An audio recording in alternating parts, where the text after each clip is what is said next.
السلام عليكم ورحمة الله وبركاته.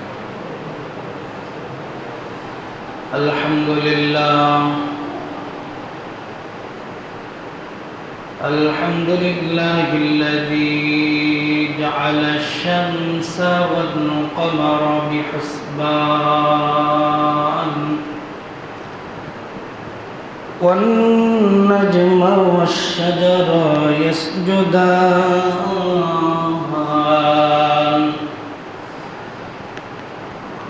وفضل زمانا على زمان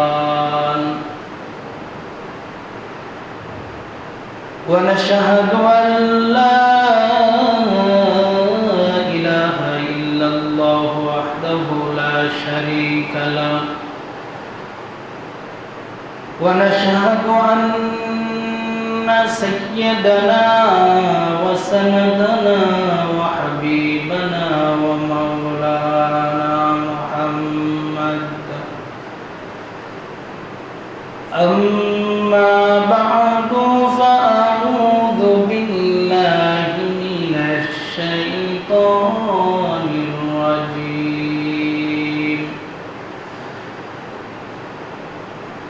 بسم الله الرحمن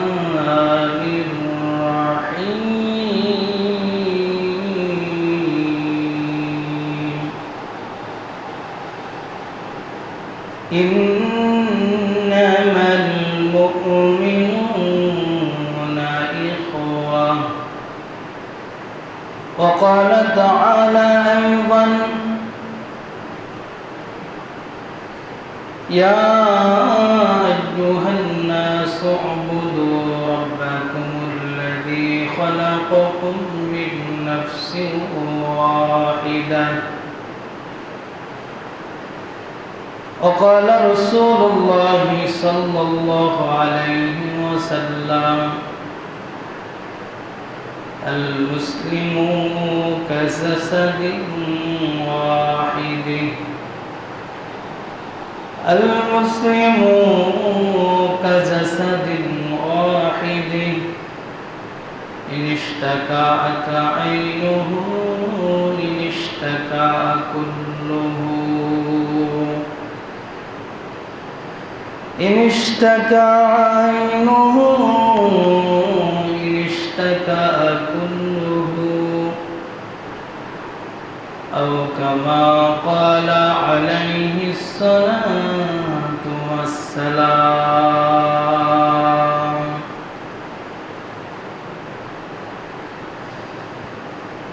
दिन की सूरज डूब रही है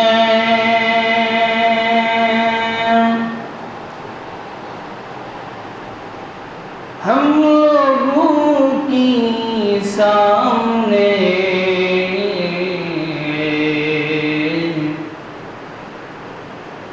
रोज महशर क्या जवाब है मुस्तफा की सामने बलगल उला बिकमालिही कशफत तुजा बिजमालिही हसनत जमीउ खिसालिही सल्लु अलैहि व आलिही وقال تعالى يا أيها الذين آمنوا صلوا عليه وسلموا تسليما شكرا درود إبراهيم بوري اللهم صل على محمد وعلى آل محمد كما صليت على إبراهيم وعلى آل إبراهيم إنك حميد مجيد اللهم بارك على محمد وعلى آل محمد كما باركت على إبراهيم وعلى آل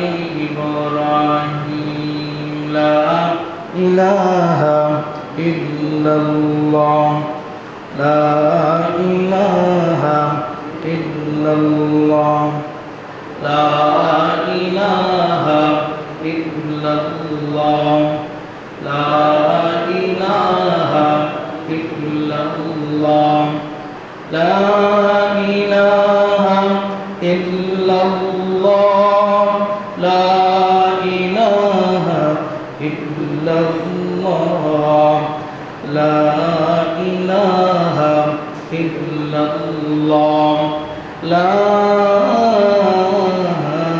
إله إلا الله محمد رسول الله الحمد لله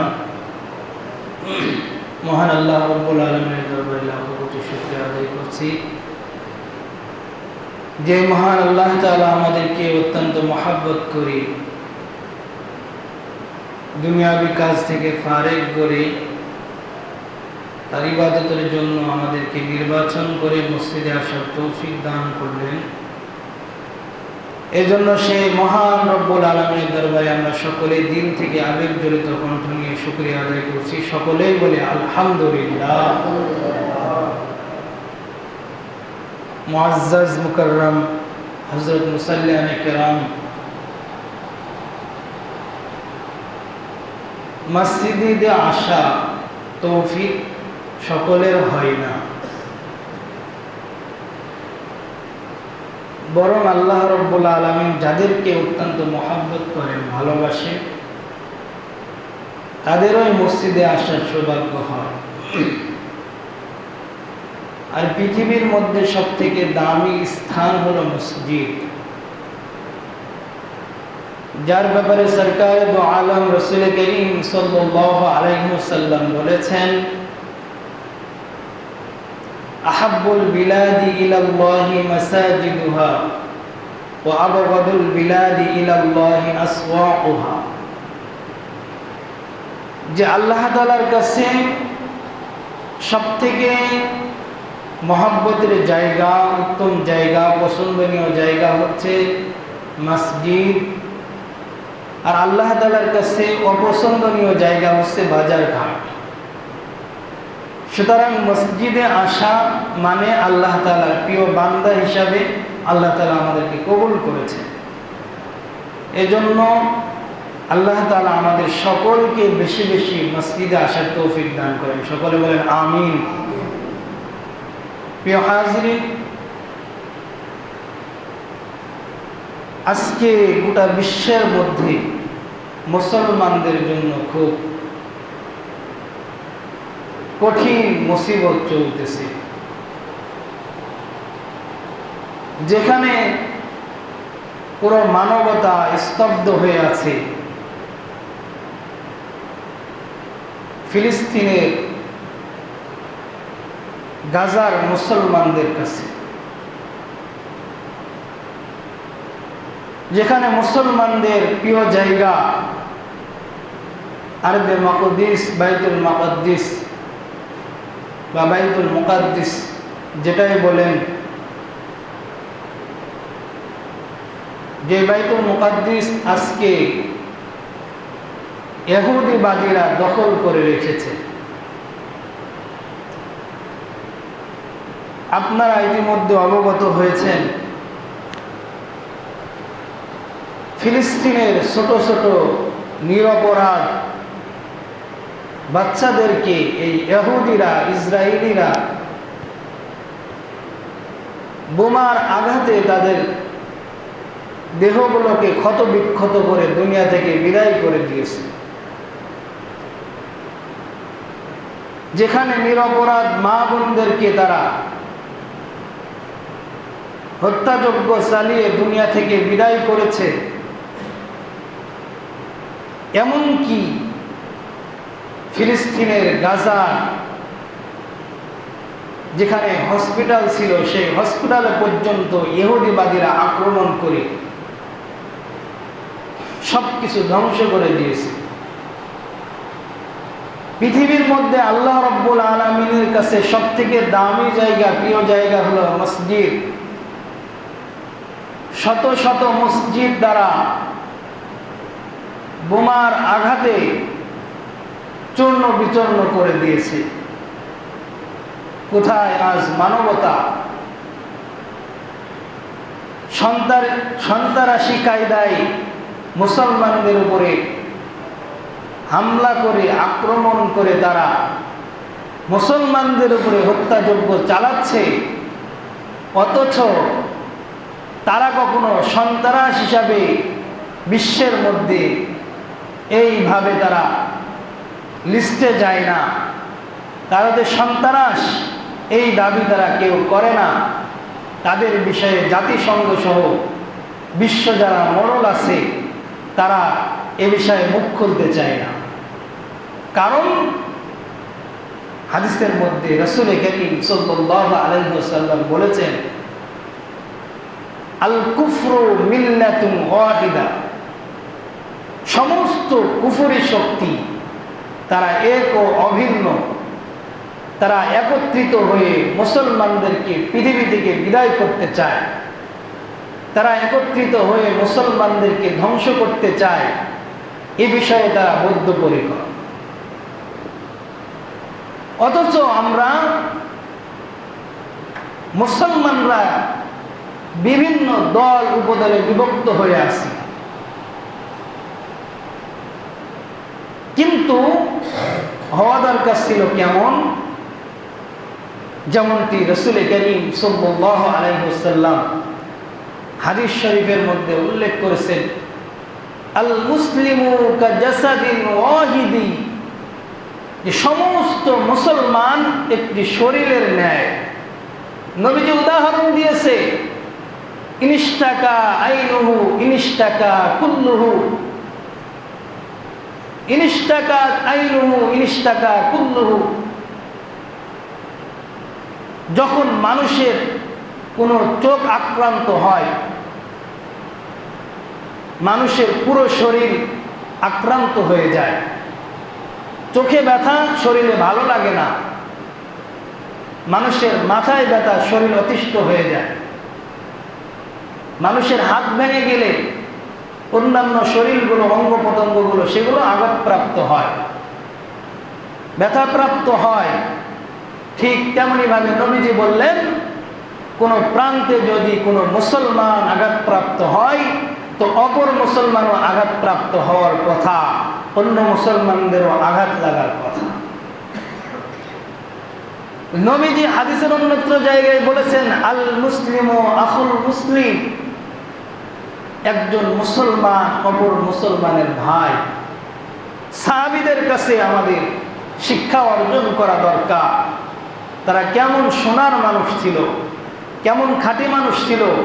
ইতিপূর্বের জুমায় আমি অনেকবার এ কথা বলেছি।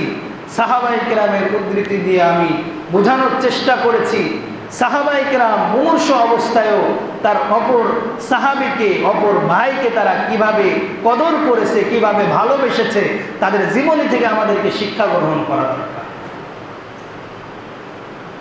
মুসলমান তো শুধু নামে নয়, যে পিতা মুসলমান ছিল, দাদা মুসলমান ছিল, আমিও সেই সূত্রে মুসলমান হয়ে গেলাম। বরং মুসলমান শব্দের অর্থটা কি আমাদেরকে বুঝতে হবে। আল আসলামু, আল ইসলামু এর মূল শব্দের অর্থ হচ্ছে আত্মসমর্পণ করা। মুসলমানি বুয়াদা গরদান নিহাদান, মুসলমান যে সে তো তার গর্দানকে নত করে দিবে। মুসলমান শব্দের অর্থ হচ্ছে আত্মসমর্পণ করা। কার কাছে আত্মসমর্পণ করা? পৃথিবীর কোনো নেতার কাছে, কোনো নেত্রীর কাছে না, পৃথিবীর কোনো পরাশক্তির কাছে তাও নয়, বরং আল্লাহ এবং আল্লাহর বিধানের সম্মুখে মুসলমান সে নিজেকে আত্মসমর্পণ করবে, তার গর্দানকে ঝুঁকায়া দিবে। এর নাম মুসলমান। মুসলমান দাবি করি আমরা, কিন্তু দেখা যায় কি, মুসলমান দাবি করি কিন্তু দেখা যায় আল্লাহর বিধান বাদ দিয়ে পৃথিবীর মধ্যে কোনো ইহুদি, কোনো বেঈমান যে নিয়ম তৈরি করেছে ওই নিয়মের কাছে আমরা মাথা নত করি। গণতন্ত্র এটা মানব রচিত, মানুষে তৈরি করেছে, কোরআনের বিপক্ষের আইন। জাতীয়তাবাদ, গণতন্ত্র, সেকুলারিজম, যেগুলো যে সমস্ত মানব রচিত আইন আছে, আপনি বলেন তো, আপনি তো কোরআনের আইন এর বিষয়ে আপনাকে অত দরদ দেখি না, অথচ পৃথিবীর মধ্যে আপনি এই যে মানব রচিত আইনগুলোকে জিন্দা করার জন্য, কায়েম করার জন্য আপনি মৃত্যুবরণ করছেন, রক্ত দিচ্ছেন, মিছিলে যাচ্ছেন, প্রতিবাদ করছেন। আপনি কেমন মুসলমান হলেন? আল্লাহকে কেমন ভালোবাসেন? একজন ব্যক্তিকে বাবা বলে স্বীকার করা মানে তার সব ভালো গুণগুলো স্বীকার করা। বাবা যে আদেশ করেছে ওই আদেশগুলো মানা। নতুবা তার সন্তান আপনি হতে পারলেন না, যোগ্য সন্তান। বাবা আপনাকে বলছে এই কাজটি করো, সে কাজটি না করে বাবার বিপক্ষে গিয়ে বাবার ক্ষতি হয় এমন কাজ করছে। আপনি যেমন তার বৈধ সন্তান নয়, তেমনি ভাবে ইসলামের নিয়ম বাদ দিয়ে, কোরআনের নিয়ম বাদ দিয়ে আপনি মানব রচিত আইনের জন্য সংগ্রাম করছেন, আবার মসজিদে এসে সেজদা দিচ্ছেন। আপনি খাঁটি মুসলমান হতে পারেন না। মুসলমান হতে হলে পরিপূর্ণ মানতে হবে। মসজিদে আসলে মুসলমানগিরি থাকবে, বাহিরে গেলে আর মুসলমানগিরি থাকবে না, এর নাম মুসলমান নয়। এগুলো মানুষ দেখানো মুসলমান, এগুলো মুনাফিকি। এজন্য আমরা তো মনে করি সমাজের ভিতরে মুশরিক ওই ব্যক্তিকে বলে যে হিন্দুদের পূজায় যায়, যে আল্লাহ বাদ দিয়ে অন্যজনার সাথে শরীক স্থাপন করে, মাজারে গিয়ে সেজদা করে, মন্দিরে গিয়ে সেজদা করে, এদেরকে আমরা মুশরিক মনে করি। ওরা তো মুশরিক, এবং মুশরিক ওই সমস্ত ব্যক্তিরাও যারা মুসলমান নাম নিয়েছে কিন্তু আল্লাহর বিধানকে পছন্দ করে না। আল্লাহর জমিনে আল্লাহর বিধান বাস্তবায়িত হোক এ নিয়ম যারা চায় না দুনিয়ার মধ্যে, এরা হচ্ছে সব থেকে বড় মুশরিক, বড় মুনাফিক। এটা বুঝতে হবে আমাদের, কারণ কালিমার অংশ বুঝতে হবে। লা ইলাহা ইল্লাল্লাহ, লা মা'বুদা ইল্লাল্লাহ, আল্লাহ ছাড়া কারো বিধান মানি না। লা ইলাহা ইল্লাল্লাহ, আল্লাহ ছাড়া কারো ইলা মানি না। ইলা মানে কি? বিধানদাতা, যিনি বিধান দিয়েছেন, যিনি আইন করেছেন। কোরআন অনুযায়ী পৃথিবীর মধ্যে তোমাকে চলতে হবে, তোমার জীবন পরিচালিত করতে হবে, এর নাম মুসলমান। বরং মুশরিক মনে করে শুধু মন্দিরে গিয়ে পূজা করলে, বরং মুশরিক তো ওই ব্যক্তিও যা আল্লাহর জমিনে আল্লাহর বিধানকে মানতে চায় না, এই বিধানের বিপক্ষে যারা মানব রচিত বিধানের বিরুদ্ধে সংগ্রাম করে নিজের রক্তকে ঝরায়, দুনিয়া থেকে বিদায় নেয়, ওই ব্যক্তি হচ্ছে তার থেকে বড় মুশরিক। বুঝতে হবে আমাকে। দুনিয়ার জন্য মানব রচিত আইনকে জিন্দা করার জন্য জীবন দিচ্ছি, মৃত্যুবরণ করছি। হ্যাঁ, অমুকজন শহীদ। শহীদ কি পকেটে থাকলে আমরা তাকে শহীদ দিয়ে দিই? 10 টাকা 20 টাকা দিয়ে সন্ধান চাইলে দিয়ে দিলাম। শহীদ তো অমক হিন্দুকেও আমরা শহীদ বানিয়ে দিই, যে অমক শহীদ, অমক অমক কুমার দাস শহীদ। অথচ শহীদ শব্দ পবিত্র শব্দ, মুসলমানদের শব্দ। এজন্য প্রিয় হাজরিন, ইসলামের প্রত্যেকটি বিধানকে মানার নাম হচ্ছে মুসলমান। প্রত্যেকটি বিধানের কাছে নিজের গর্দানকে ঝুঁকাইয়া দেওয়ার নাম মুসলমান। আজ ইসরায়েলে ফিলিস্তিনের মুসলমানদের উপরে বর্বরচিত হামলা হচ্ছে, আর আমি আপনি মনে করছি তাদের উপরে হামলা হচ্ছে। তো আমার কি? আমার আপনার যদি গায়ে না লাগে তাহলে আমি আপনি খাঁটি মুসলমান হতে পারি নাই। কারণ নবীজি বলেছেন, আল মুসলিমু আখুল মুসলিম, একজন মুসলমান অপর মুসলমানের ভাই। আল্লাহ তাআলা বলেছেন, ইন্নামাল মুমিনুনা ইখওয়া, প্রত্যেকটি মুসলমান ভাই ভাই। রক্তের সম্পর্ক থেকে দিনের সম্পর্কের মজবুতিয়াত, শক্তিশালিয়াত সব থেকে বেশি। কিন্তু আমরা এটাকে আমাদের তাদের দুঃখে আমরা দুঃখিত হই না, নিজেদের মতো আমরা থাকি। আমাদের তো শিক্ষা গ্রহণ করা দরকার সাহাবায়ে কেরামের জিন্দেগি থেকে। যারা জিহাদের ময়দানে গিয়েছে, পানির পিপাসায় ছটফট করছে, আরেক ভাই এসে বলেছে আমাকে পানি দাও, নিজে না খেয়ে তাকে পানি দিয়েছে। আরেক জায়গায় আরেকজন চিৎকার করছে আমারে পানি দাও, আমি তো দুনিয়া থেকে চলে যাচ্ছি। সাহাবায়ে কেরাম নিজে না খেয়ে তাকে পানি দিয়েছে। পরবর্তীতে ফিরে এসে দেখছে প্রথমে যেই সাহাবী পানি চেয়েছিল সে আর দুনিয়াতে নাই। আপনি চিন্তা করতে পেরেছেন মানুষ কেমন পরিস্থিতিতে গেলে যে মৃত্যুবরণ করবে এই মুহূর্তেও সে নিজে পানি না খেয়ে অপর মুসলমান ভাইকে পানি দিচ্ছে। চিন্তা করেছেন যে মৃত্যুর কোলে ঢলে পড়েছে, এমন পিপাসা লেগেছে, তারপরেও আরেকজন মুসলমান ভাইয়ের উপর কেমন মহব্বত ছিল, কেমন ভালোবাসা ছিল। সাহাবায়ে কেরামের জিন্দেগি থেকে আমাদেরকে শিক্ষা গ্রহণ করা দরকার। বাইতুল মুকাদ্দিস জেরুজালেম এটা মুসলমানদের ভূখণ্ড। ইতিহাস জানা দরকার। 1941 সনে হিটলার যখন ইহুদিবাদীদের অসংখ্য ইহুদিদেরকে হত্যা করেছিল, তাদের উপরে যখন হামলা চালিয়ে ইহুদিদেরকে দুনিয়া থেকে বিদায় করছিল, তখন কিছু ইহুদি তারা পালিয়ে গিয়ে ওই মুসলমানদের ফিলিস্তিনে গিয়ে আশ্রয় গ্রহণ করেছিল। পরবর্তীতে আপনি উদাহরণ দিলে বুঝবেন, বর্তমান জামানা সহ মিয়ানমারে যখন কিছু মিয়ানমারের মুসলমানদেরকে, আরাকানের মুসলমানদেরকে হামলা করতে লাগলো, তখন তারা যেমন পালিয়ে বাংলাদেশে আশ্রয় গ্রহণ করেছিল, বাংলাদেশ সরকার যখন তাদেরকে আশ্রয় দিয়েছিল, তারা যেমন আছে, এরা যদি 50 বছর পরে বলে না এই ভূখণ্ড আমাদের, এটা যেমন মিথ্যা, তেমনইভাবে ওই ইহুদিরা হিটলারের অত্যাচার থেকে 75 বছর আগে বাঁচার জন্য ফিলিস্তিনে এসে আশ্রয় গ্রহণ করেছিল। তারপর থেকে তারা নিজেদেরকে তাদের ভূখণ্ড বলে, তাদের জমিন বলে ফিলিস্তিনকে দাবি করে।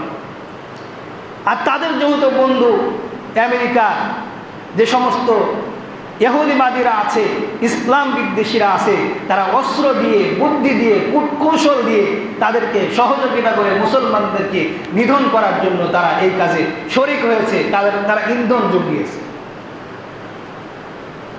মুসলমানদের ভূখণ্ড বাইতুল মুকাদ্দিস জেরুজালেম, কোরআনুল কারীমের মধ্যে আল্লাহ তাআলা সূরা বানী ইসরাঈলের মধ্যে বলেছে, সুবহানাল্লাযী আসরা বিআবদিহি লাইলান মিনাল মাসজিদিল হারাম ইলাল মাসজিদিল আকসা।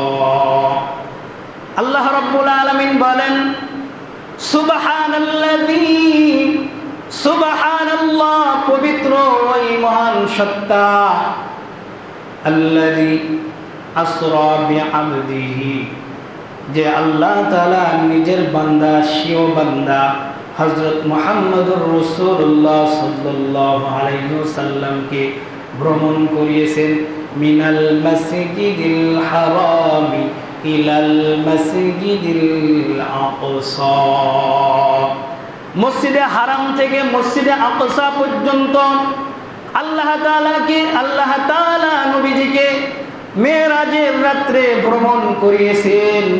এই মসজিদে আকসার কথা কোরআনুল কারীমের মধ্যে আল্লাহ তাআলা উল্লেখ করেছে। এমন অসংখ্য হাদিসের মধ্যে নবী সাল্লাল্লাহু আলাইহি ওয়াসাল্লাম উল্লেখ করেছে, ইসলাম পৃথিবীর শুরুর যুগ থেকে এই বাইতুল মুকাদ্দিস আবাদ করেছে অসংখ্য নবী, এবং এই ফিলিস্তিনে অসংখ্য নবী রাসূলদের কবর আছে। মুসলমানদের ভূখণ্ড আল্লাহ তাআলা কোরআনুল কারীমের মধ্যে উল্লেখ করেছে। অথচ এত বছর পরে এসে এই ইহুদিবাদীরা তারা দাবি করে এই জমিন তাদের। মূলত উদ্দেশ্য হচ্ছে মুসলমানদেরকে সেখানে বিতাড়িত করবে। আপনারা দেখেছেন ইলেকট্রনিক মিডিয়ায়, প্রিন্ট মিডিয়ায় দেখেছেন যে ফিলিস্তিনিদের উপরে আক্রমণ কিভাবে করা হয়েছে। ছোট ছোট বাচ্চাদের, একজন মানুষের ভিতরে যদি মনুষ্যত্ববোধ থাকে তাহলে অন্তত পক্ষে সে যত বড়ই কাফের হোক একজন ছোট বাচ্চাকে হত্যা করতে পারে না। কিন্তু এই ইহুদিরা কত বড় নিকৃষ্ট, তাদের কাছে কোনোই মানবতা নাই। আজকে দেখবেন মুসলমানদেরকে তারা মানবতা শিখাতে আসে। আজকে দেখবেন তারা বিভিন্ন জাতিসংঘর নাম দিয়ে তারা মানুষদেরকে মানবতা শিখাতে আসে। কিন্তু তাদের কাছে আপনি যদি প্রশ্ন করেন ওই যে ফিলিস্তিনের অসংখ্য মানুষদেরকে হত্যা করা হচ্ছে এ বিষয়ে তোমাদের ভূমিকা কি, দেখবেন তারা তখন কোনো মুখ খুলবে। বরং তারা মানবতার নাম নিয়ে মানুষের কাছে সুযোগ খুঁজতে চায়। তাদের কাছে কোনো মানবতা নাই, বরং তাদের যে চরিত্র, তাদের যে ভয়ঙ্কর রূপ, পশুর থেকেও তাদের রূপ ভয়ঙ্কর। উলাইকা কাল আনআম, আল্লাহ তাআলা বলেছেন ওরা চতুষ্পদ প্রাণীর থেকেও নিকৃষ্ট, ওরা শুকুরের থেকেও নিকৃষ্ট। বালহুম আদল উলাইকা হুমুল গাফিলুন। এজন্য প্রিয় হাজিরিন, ফিলিস্তিন মুসলমানদের ভূখণ্ড, সেখানে মুসলমানদেরকে আক্রমণ করে ফিলিস্তিনের একটি জায়গা আছে রাফা নামক একটি শহর, অনেক বড় জায়গা, সেখানে বড় বড় বিল্ডিং ছিল। সেখান থেকে বোমার আঘাতে আশ্চর্য হয়ে যাবেন আপনারা যদি নেটের ভিতরে দেখেন, এমনভাবে বোমার আক্রমণ করছে, মানুষের শরীরের অঙ্গ প্রত্যঙ্গগুলো বোমার সাথে অনেক দূর আকাশ পর্যন্ত উড়ে গোস্ত টুকরোগুলো উঠতে আসে। এত শক্তিশালী বোমা মসজিদগুলোতে আক্রমণ করছে। এজন্য প্রিয় হাজিরিন, আমাদের দায়িত্ব কি? আমাদের দায়িত্ব, আমরা তো বিভিন্ন নিয়ম কারণের কারণে সেখানে গিয়ে আপনি তাদেরকে সহযোগিতা করতে পারবো না। তবে হ্যাঁ, তাদের জন্য আমরা দোয়া করতে পারি, তাদের জন্য আমরা প্রতিবাদ করতে পারি। আল্লাহ তাআলা আপনাকে প্রশ্ন করবে না যে তুমি বাংলাদেশ থেকে সেখানে গিয়ে তাদেরকে হেফাজত করনি কেন, সশস্ত্র জিহাদের মাধ্যমে হেফাজত করনি কেন, এটা বলবে না আল্লাহ তাআলা, কারণ সম্ভব নয়। কিন্তু আল্লাহ তাআলা আমাকে আপনাকে প্রশ্ন করবে যে তারা অর্থনৈতিকভাবে যে সমস্ত টাকা পয়সা দিয়ে তাদেরকে হত্যা করছে, তোমরা সেই কাজে সহযোগিতা করেছো। কেমন সহযোগিতা করেছো?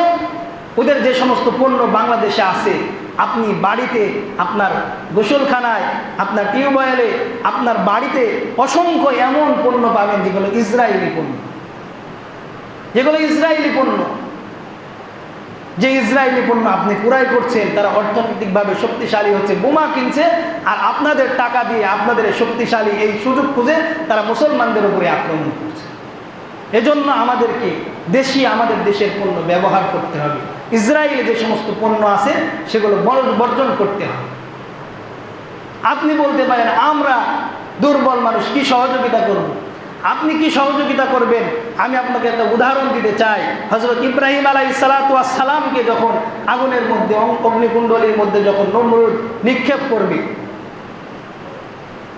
বড় অগ্নিকুণ্ডলী সাজানো হয়েছে, ইব্রাহিমকে নিক্ষেপ করবে, এক আল্লাহকে আল্লাহ বলে স্বীকার করার কারণে, নমরুদকে অস্বীকার করার কারণে হযরত ইব্রাহিম আলাইহিস সালাতু ওয়াস সালামকে যখন আগুনে নিক্ষেপ করবে, কিতাবের ভিতরে এসেছে ছোট একটি ব্যাঙ এসে ওই আগুনে পেশাব করতেছে। তাকে জিজ্ঞাসা করেছে আল্লাহ তাআলা, যেভাবে কিতাবের ভিতরে এসেছে, যে তুমি এখানে পেশাব করে কি করতে চাও? বলে আমি আগুন নিভাইতে চাই। তুমি কেমনে আগুন নিভাবা? তোমার এতটুকু পেশাবে তো আগুন নিভবে না। তখন সে বলেছে, না, আমার আগুন না নিভবে না, আমি সেটা জানি, তবে আমি বুঝাতে চাই আমি নবী ইব্রাহিমের পক্ষে আসি। আমি আল্লাহ তাআলার কাছে বলবো, আমি তাকে আমার যতটুকু সাধ্য ছিল সেই অনুযায়ী আমি সহযোগিতা করেছি। ঠিক তেমনইভাবে আমাদের যতটুকু সামর্থ্য আছে, আমরা দোয়ার মাধ্যমে, প্রতিবাদের মাধ্যমে, বর্জন করার মাধ্যমে তাদেরকে সহযোগিতা করবো ইনশাআল্লাহ। আল্লাহ তাআলা আমাদেরকে তৌফিক দান করেন বলেন আমিন। প্রিয় হাজিরিন, একজন মুসলমানের প্রতি অপর মুসলমানের কেমন মহব্বত থাকা দরকার, সংক্ষিপ্ত একটি হাদিস থেকে ঘটনা বলে আমি শেষ করবো। ইতিপূর্বে শুনেছেন, আমি স্মরণ করিয়ে দিতে চাই। 550 মাইল দূর থেকে একজন আল্লাহর বান্দা সফর করার জন্য মদিনায় আগমন করেছে। মদিনায় আগমন করেছে, নবীজির কবর জিয়ারত করবে, রওজা জিয়ারত করবে। মদিনায় পৌঁছিয়ে একটি গাছের নিচে নওজোয়ান যুবক বিশ্রাম করার জন্য তার ঘোড়াকে বেঁধেছে। অত্যন্ত মরুভূমি এলাকা, খেজুর গাছের নিচে যুবক বিশ্রাম করতে করতে কখন ঘুমাইয়া গেছে যুবক টের পায় নাই। যুবকের যে ঘোড়া বাঁধা ছিল, ওই ঘোড়ার রশি খুলে যুবক তার ওই ঘোড়া একজন ব্যক্তির খেজুর গাছ, ছোট ছোট চারা আবাদি জমি, সেই জমিনের উপরে ওই ঘোড়া গিয়ে জমিনের ওই খেজুর গাছগুলো খেয়েছে এবং নষ্ট করেছে। যে ব্যক্তি চাষি মানুষ, আমরা জানি অনেক কষ্ট করে চাষাবাদ করে, চাষি গিয়ে দেখে তার খেজুর বাগান সব শেষ, একটি ঘোড়ায় সব নষ্ট করে দিয়েছে। চাষি ব্যক্তি মুরব্বী, এই অবস্থা দেখার পর চাষির মাথা ঠিক রাখতে পারে নাই, একটি পাথর নিয়ে ঘোড়ার মাথায় আঘাত করেছে। ঘোড়াটি সঙ্গে সঙ্গে জায়গায় রক্তক্ষরণ হয়ে মারা গেছে। মুরব্বী দাঁড়িয়ে আছে। কিছুক্ষণ পরে ওই নওজোয়ান যুবক ঘুম থেকে উঠে দেখে একজন মুরব্বী দাঁড়িয়ে আর তার ঘোড়া সেখানে পড়ে আছে রক্তক্ষরণ অবস্থায়। নওজোয়ান যুবক সেও মাথা ঠিক রাখতে পারে নাই। 550 মাইল দূর থেকে সফর করে মদিনা এসেছে, তার কাছে কোনো আর বাহন নাই। যুবকের মাথা গরম হয়ে গেছে, আমার ঘোড়া দুনিয়া থেকে বিদায় করেছে। যুবক নিজের মাথা যখন গরম হয়ে গেছে, জমিন থেকে একটি পাথর উঠিয়ে ওই মুরব্বীর মাথার উপরে যখন আক্রমণ করেছে, মুরব্বীর মাথা ফেটে গিয়ে রক্তক্ষরণ হয়ে মুরব্বী জায়গায় মারা গেছে। যুবক যখন এমন কর্মকাণ্ড ঘটিয়েছে, যুবকের মাথার উপরে নবীজির ওই হাদিসের কথা স্মরণ হয়েছে, সিবাবুল মুসলিমি ফুসুকুন ওয়া কিতালুহু কুফরুন। মুসলমানদেরকে গালিগালাজ করা ফাসিকি, আর কোন মুসলমানকে হত্যা করা হচ্ছে কুফরি। দুনিয়া থেকে যদি তার বিচার না হয়, এই অবস্থায় যদি সে পালন করে, তাহলে জাহান্নামী ছাড়া তার আখিরাতে আর কোনো হিসাব থাকবে না, কোনো উপায় থাকবে না। যুবকের মাথার মধ্যে এই চিন্তা চলে এসেছে।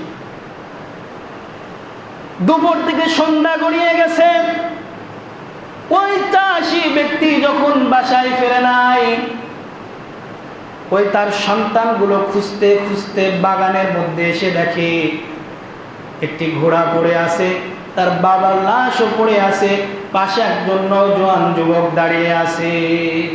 দেখে ঘোড়া পড়ে আছে, তার বাবাও পড়ে আছে, একজন নওজোয়ান যুবক দাঁড়িয়ে আছে। যুবককে বলে, কি ব্যাপার, আমার বাবার লাশ পড়ে আছে কেন, কি হয়েছে, কে মেরেছে তাকে? নওজোয়ান যুবক বলে, দেখো ভাই, আমি বুঝতে পারি নাই, আমার ঘোড়াকে মেরেছে, আমার ঘোড়া মারা গিয়েছে। আমি 550 মাইল দূর থেকে সফর করে এই মদিনায় এসেছি, আমি এখন কি করে বাসায় যাব? আমার মাথা গরম হয়ে গেছে। আমি তোমার বাবাকে যখন মাথায় মেরেছি পাথর দিয়ে, সে মাথায় রক্তক্ষরণ হয়ে দুনিয়া থেকে বিদায় নিয়েছে, ইচ্ছা করে মারতে যায় নাই, আমার মাথা ঠিক ছিল।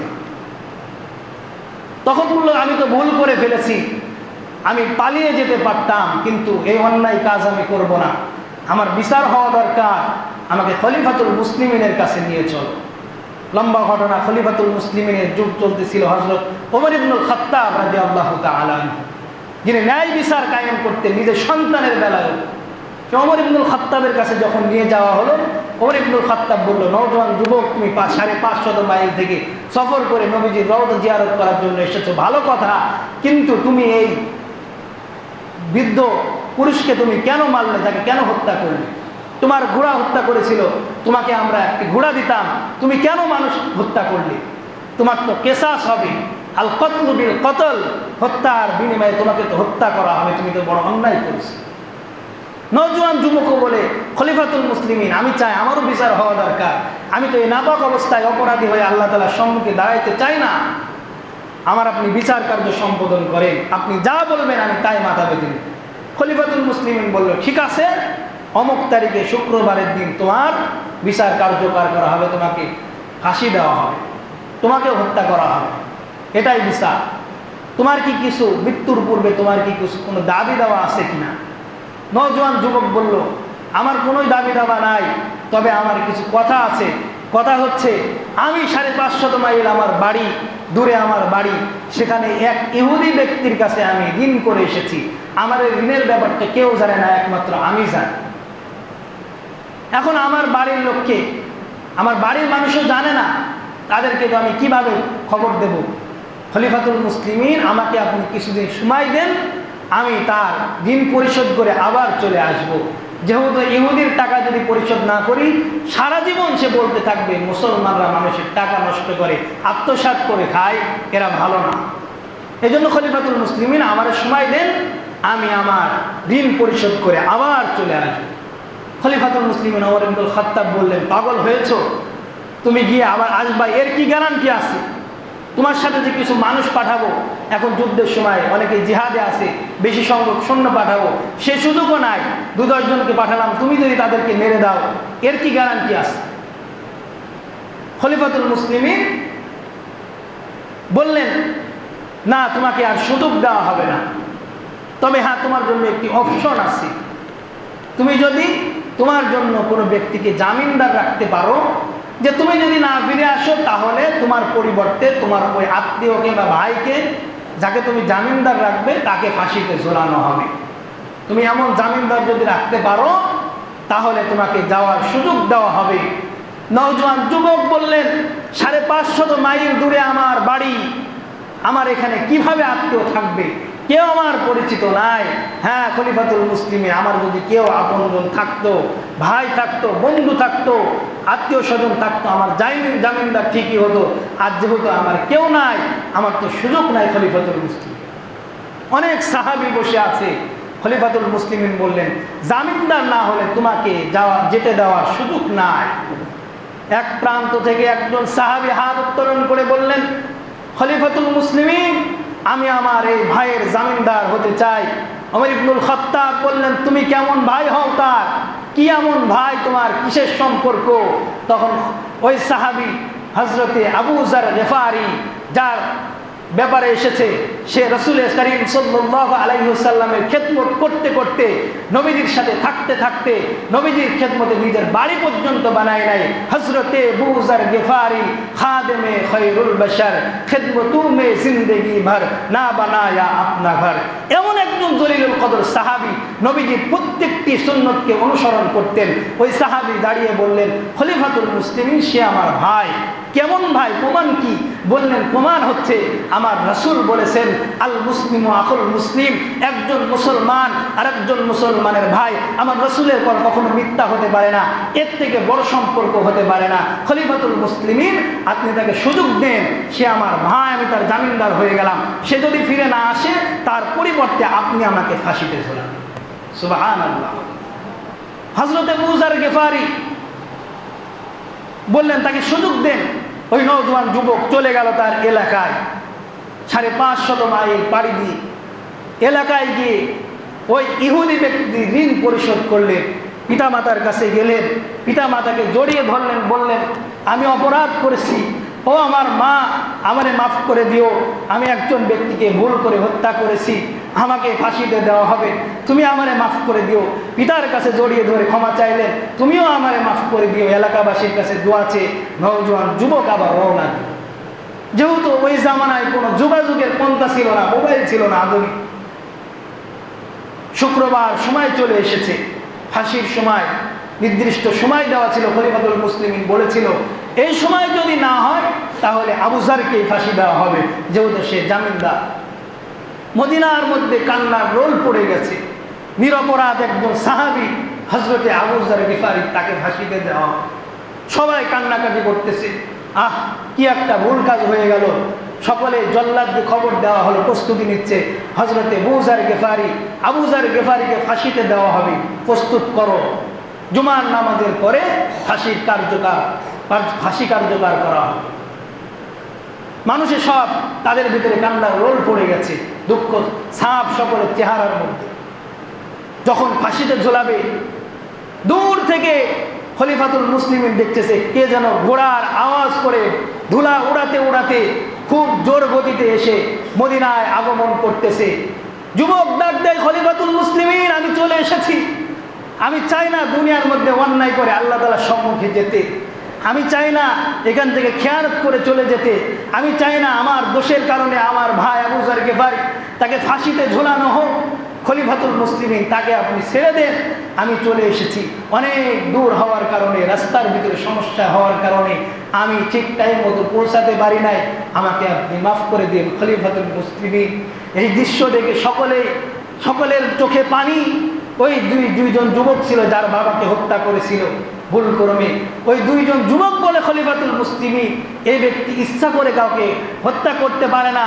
যে ব্যক্তি নিজের শাস্তির জন্য আল্লাহ তাআলার ভয়ে 550 মাইল দূরে চলে গিয়েও আবার শাস্তি নেওয়ার জন্য আবার মদিনায় ফিরে আসতে পারে, ওই ব্যক্তি অপরাধী হতে পারে না। খলিফাতুল মুসলিমিন, আপনি তাকে মাফ করে দেন, আমরাও তাকে মাফ করে দিলাম। সুবহানাল্লাহ। এই যে ঘটনা বললাম, কি বুঝলেন? এতটুকু আমি বুঝাইতে চাই, ঘটনার ভিতরে অনেক শিক্ষা আছে।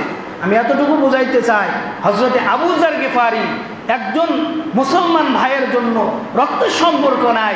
নবীজির হাদিস, আল মুসলিমু আখুল মুসলিম, এই যে দ্বীনি সম্পর্ক, মুসলমানের সম্পর্ক তার কেমন ছিল। নিজে ফাঁসির কাস্টে উঠবে, শুলিতে উঠবে, তার জানার পরেও, এটা নিশ্চিত জেনেও সে এই শাস্তি নিয়েছে, তার জন্য এ দায়িত্ব নিয়েছিল নিজের ভাইয়ের জন্য। আজ আমরা নিজের ভাইয়ের জন্য কি করতে পেরেছি? সাধারণতভাবে ইসরায়েলি পণ্য, ইহুদিদের পণ্য আমরা এখন পর্যন্ত বর্জন করতে পারলাম না।